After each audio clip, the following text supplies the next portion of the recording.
بسم اللہ الرحمن الرحیم والصلاة والسلام علی رسولہ الکریم وعلی آلہ وصحبہ اجمعین، اما بعد۔ میرے محترم بھائیوں، بہنوں، بچوں، بچیوں، عزیزوں، جاننے والے، نہ جاننے والے، السلام علیکم ورحمۃ اللہ وبرکاتہ۔ کچھ دنوں سے میں قرآن سے اللہ کی پسندیدہ ہستیاں کون ہیں، کہ اللہ کس کو پسند کرتا ہے، ولی دوست کو کہتے ہیں۔ تو اللہ کا دوست کون ہے؟ وہ یہ کوئی وراثتی چیز نہیں ہے کہ ایک بڑے اولیاء اللہ تھے تو اب ان کا بیٹا بھی انہی جیسا ہوگا۔ ہمارے یہاں وراثت چلتی ہے کہ بڑے بزرگ کا بیٹا بھی بزرگ بن جاتا ہے، چاہے وہ کلین شیو ہو، وہ لوگ اس کے پاؤں چوم رہے ہوتے ہیں، جہالت ہے۔ تو آج میں تھوڑا سا سورہ بنی اسرائیل ہے، اس میں بھی سارے اخلاق بیان ہوئے۔ میرے بھائی بہنوں، ایمان لانے کے بعد انسان بنتا ہے، اور اس کے بعد اس کی قیمت، اس کا بڑا پن، اس کی وجاہت، اس کی شرافت وہ پیسوں سے نہیں ہوتی۔ پیسوں سے انسان مالدار تو ہو جاتا ہے، بڑا نہیں بنتا، بڑا نہیں بنتا۔ ہمارا علم غلط ہو گیا۔ بڑا بڑا بندہ جے بول دیا 3 ملن، یہ 200 مربع، یہ نوابہ فلانا ہے، نوابہ فلانا ہے۔ میرے بھائیو، یہ بالکل غلط علم ہے۔ بڑا وہ ہے جسے اللہ پسند کرے، بڑا وہ ہے جو میرے نبی کی زندگی کے پیچھے چلے، بڑا وہ ہے جس سے اللہ تعالیٰ راضی ہو جائے، باقی سب چھوٹے چھوٹے ہیں۔ تو آج ایک تیسری جگہ سے میں کچھ باتیں قرآن سے عرض کروں گا جن کا تعلق ہمارے ایمان سے بھی ہے، اخلاق سے بھی ہے۔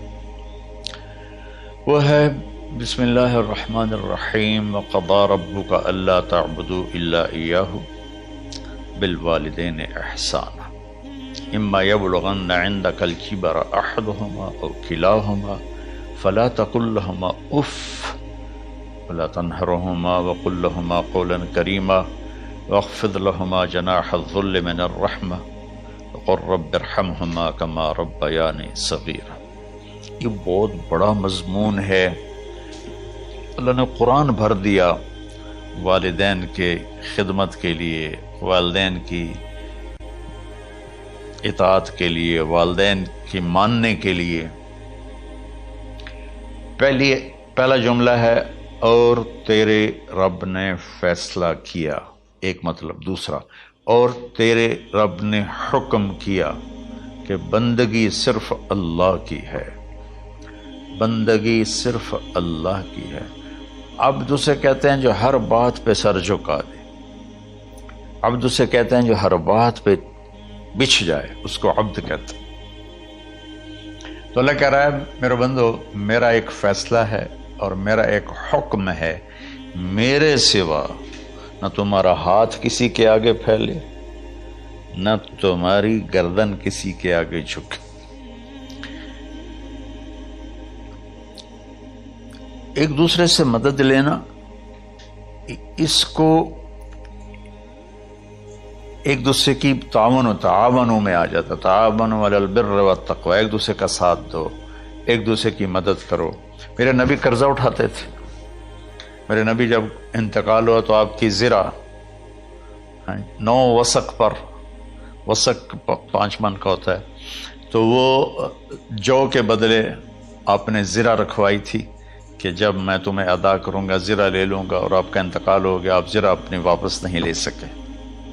وہ چیزیں جن کا تعلق صرف اللہ کی ذات سے ہے اور کوئی نہیں کر سکتا، اس میں صرف اللہ کے آگے ہاتھ پھیلا، جیسے ہم کہتے ہیں مدد، نصرت۔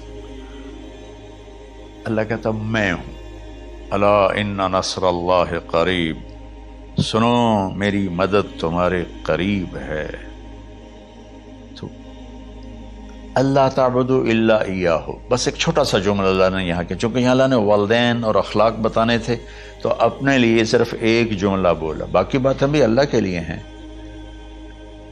لیکن اللہ نے میری بندگی، اس بندگی سے مراد 5 وقت کی نماز نہیں ہے، حج، روزہ، زکوٰۃ نہیں ہے اس کی مراد، یہ ساری باتیں داخل ہیں، اور اس کے ساتھ 24 گھنٹے کی زندگی اللہ کی مرضی پر گزارو، نفع آئے تو شکر ادا کرو، نقصان ہو تو صبر کرو، برداشت کرو، پھر بھی شکر ادا کرو،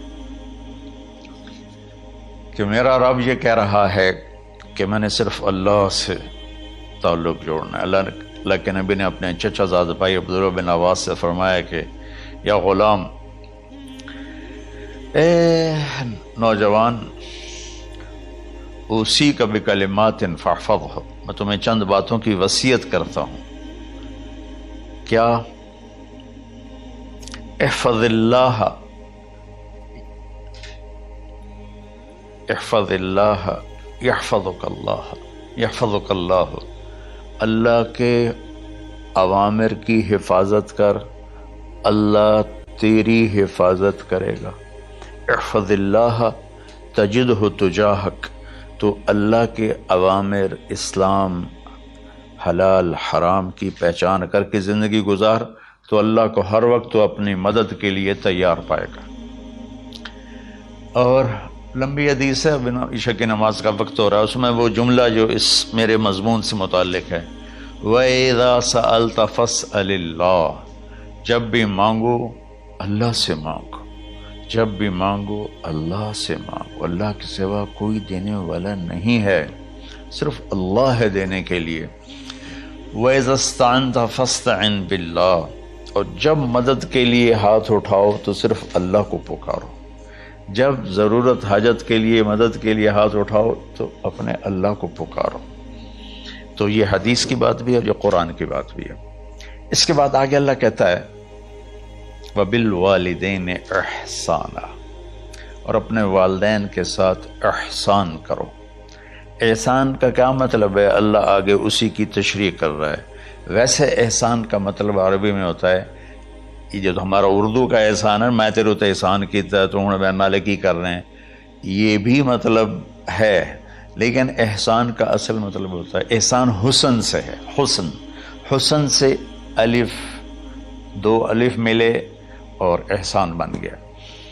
احسان کا مطلب ہوتا ہے کسی بھی کام کو جو دنیا کا ہے، دین کا ہے، اسے انتہائی خوبصورت طریقے سے کرنا۔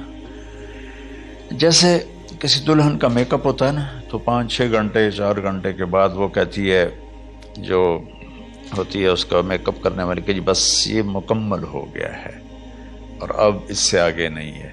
تو آخری انتہا، اچھائی کی آخری انتہا پر پہنچ کے کام کرنے کو احسان کہتے ہیں۔ تو میرا اللہ کہہ رہا ہے، میرے بندو، اپنے والدین کے ساتھ وہ کرو کہ جو بھلائی کی، خدمت کی، ماننے کی آخری حد ہے۔ سبحان اللہ۔ وبالوالدین احسان، بالوالدین پہلے ہے، احسان بعد میں ہے۔ اللہ تعالیٰ نے باقی سب کو پیچھے کر کے فرمایا کہ دیکھو، خاص طور پہ ماں باپ کے ساتھ وہ رویہ کرو کہ ان کے دل سے دعائیں نکلیں۔ چند دن پہلے ایک والد یوں ہاتھ اٹھا کے کہہ رہا تھا اپنے بیٹے، اکلوتا بیٹا، میں منگنا اللہ کو لو، اللہ تینوں چاہ لوے۔ باپ بیٹے کے لیے یہ دعا مانگ رہا تھا، اور بیٹا اکیلا ہے، یہ بد دعا باپ کر رہا تھا۔ تو بھائیو، ایسی اولاد نہ بنو جس ماں نے پیٹ میں 9 مہینے اٹھایا، پھر جننے کی تکلیف برداشت کی۔ ایک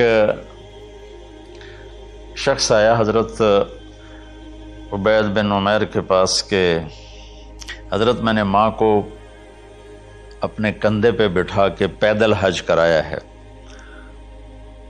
مینا لے گیا، عرفات لے گیا، مزدلفہ، پھر مینا، پھر مکہ، تو کیا میں نے ماں کا حق ادا کر دیا؟ میں نے فرمایا ولا تلقۃ واحدہ، بیٹا ابھی ایک تلقہ کا حق بھی ادا نہیں ہو۔ تلقہ کسے کہتے ہیں؟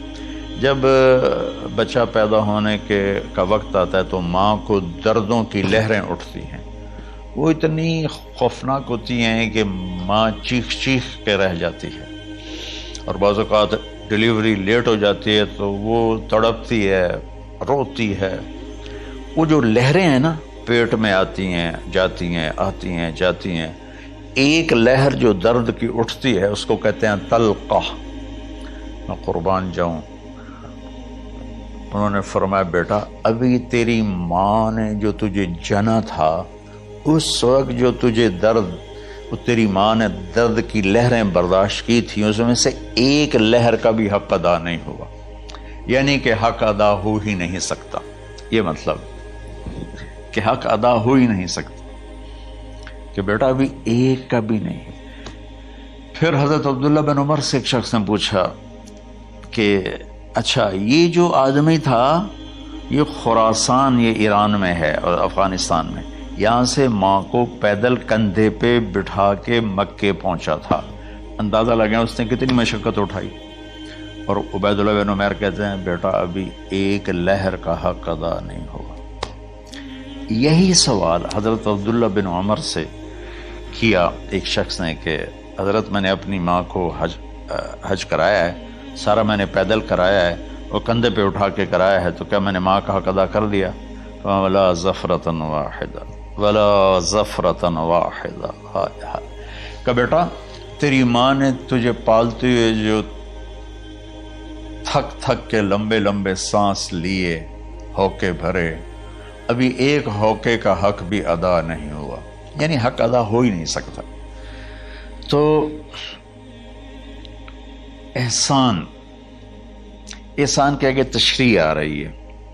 تو آج میں صرف اتنی بات کروں گا کہ میرے بھائیوں، میری بہنوں، میرے بچوں، میری بچیوں، اللہ کے واسطے ماں باپ کو دکھ نہ دینا ورنہ اللہ بھی ناراض ہو جائے گا۔ چند دن پہلے ایک بچہ بچی میرے پاس آئے، دونوں میڈیکل اسٹوڈنٹ تھے، کہ ہم شادی کرنا چاہتے ہیں۔ تو بچی نے کہا جی میرے والدین ناراض ہیں، وہ نہیں، اس رشتے پر راضی نہیں ہیں۔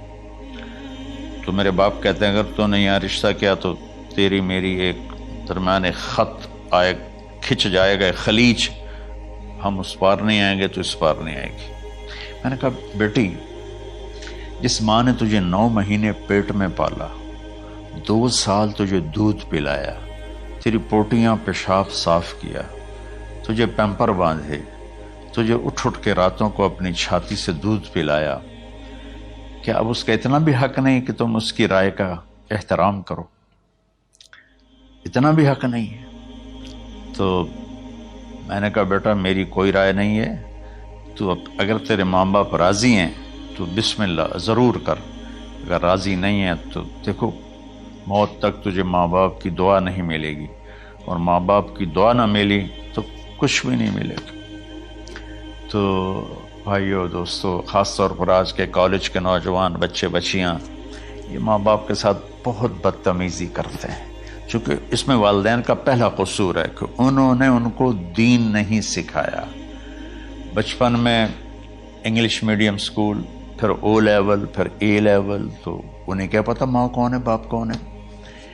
ایک پرانی بات ہے، ایک شخص اپنے بیٹے کو لے کر آیا کہ یہ میرا بچہ ہے اور یہ فلاں جگہ شادی کرنا چاہتا ہے اور ہم میں سے کسی کی رائے نہیں ہے اور یہ مانتا نہیں ہے، اور اس کے ساتھ اس نے نا دھاڑے مار کے رونا شروع کیا۔ تو میں نے بچے کو دیکھا تو یوں کر کے بیٹھا تھا، اس کا باپ رو رہا ہے، ہچ کیوں تو ایسے بیٹھا ہو۔ تو مجھے اچانک خیال آیا، میں نے کہا شیخ صاحب اس کو کہاں پڑھایا تھا؟ کہا جی امریکن اسکول۔ اس کے بعد کہ جو اس کے بعد آسٹریلیا بھیجا تھا مزید تعلیم کے لیے۔ ان کے شیخ صاحب اس بچے کا کوئی قصور نہیں، آپ کا قصور ہے، اس کو تو پتہ ہی نہیں میری ماں کیا ہے میرا باپ کیا ہے۔ ایک ہماری تہذیب تھی وہ ختم ہو گئی ہے، اس میں علم نہیں بھی تھا تو ماں باپ کا۔ میں نے اپنی آنکھوں سے دیکھا، میں نے اپنے دادا کو دیکھا لیکن مجھے یاد نہیں، لیکن جو میرے دادا کے چھوٹے بھائی تھے ان کو میں سنبھلتا ہوں، ان کو میں نے دیکھا ہے، 3ری 4تھی جماعت تک میں تھا، 61 میں ان کا انتقال ہوا، میری 9 سال عمر تھی، تو 8 سال۔ ان کے بیٹے جوان تھے، اور ڈیرے میں جب وہ بیٹھتے تھے تو ان کے بچے ان کے سامنے نہیں بیٹھتے تھے، ان کی پیٹھ کے پیچھے بیٹھتے تھے۔ اتنا ادب، حالانکہ چاروں کے چاروں دین نہیں جانتے تھے، تہذیب تھی، ثقافت تھی، جو آج کی تہذیب نے ہم سے سب کچھ چھین لیا۔ اب بھی آپ جاؤ بیٹا تھر پار کر میں گیا ہوں 2-3 دفعہ، اور وہاں مسلمان نہیں، ہندو عورتیں جب گاڑی گزرتی ہے تو گھونگھٹ کو نیچے کر لیتی ہیں، اپنا چہرے کو فوراً چھپا لیتی ہیں۔ تو خیر بہرحال میں نے کہا شیخ صاحب اس بچے کا قصور نہیں، آپ کا قصور ہے، تو میرے بچوں اپنے ماں باپ کو خوش کرو، راضی کرو۔ ان کا راضی ہونا اللہ کی رضا ہے۔ میں اس کی تفصیل انشاءاللہ آگے بتاؤں گا، آج میں صرف اتنا ہی میں نے تمہید باندھی ہے کہ ماں باپ کا کیا مقام ہے، ان کی کیا عزت ہے۔ ایک شخص آیا، یا رسول اللہ میرا باپ میرے پوچھے بغیر میرا مال خرچ کر لیتا ہے۔ آپ نے کہا بلاؤ، چونکہ بچے کا ذاتی مال اگر ہو